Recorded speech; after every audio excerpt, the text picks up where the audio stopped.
વિસ્તારોમાં તડામાર તૈયારીઓ થવા માંડી છે, જ્યારે જવાહર મેદાન ખાતે વિઘ્નહર્તાની મૂર્તિઓ તૈયાર થવા માંડી છે।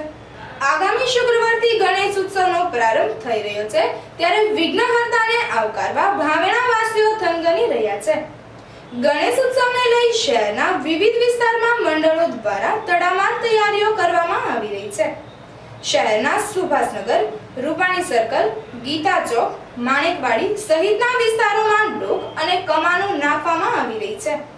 શહેરના જવાહર મેદાનના કારીગરો દ્વારા વિઘ્નહર્તાની મૂર્તિને આકરીઓ આપવામાં આવી રહ્યા છે।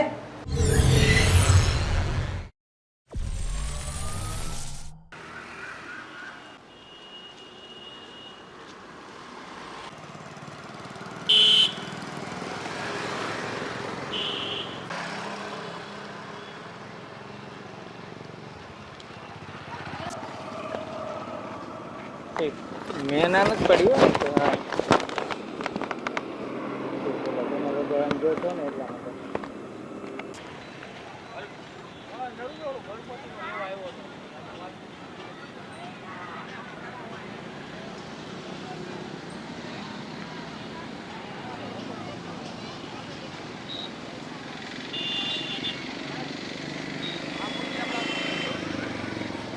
આપણે મેકવી તો ફોટોગ્રાફર્સ આપણા જેટલા હોય ને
વિઘ્નહર્તાની મૂર્તિ ₹151 થી લઈ ₹50,000 સુધીની કારીગરો દ્વારા તૈયાર કરવામાં આવી છે।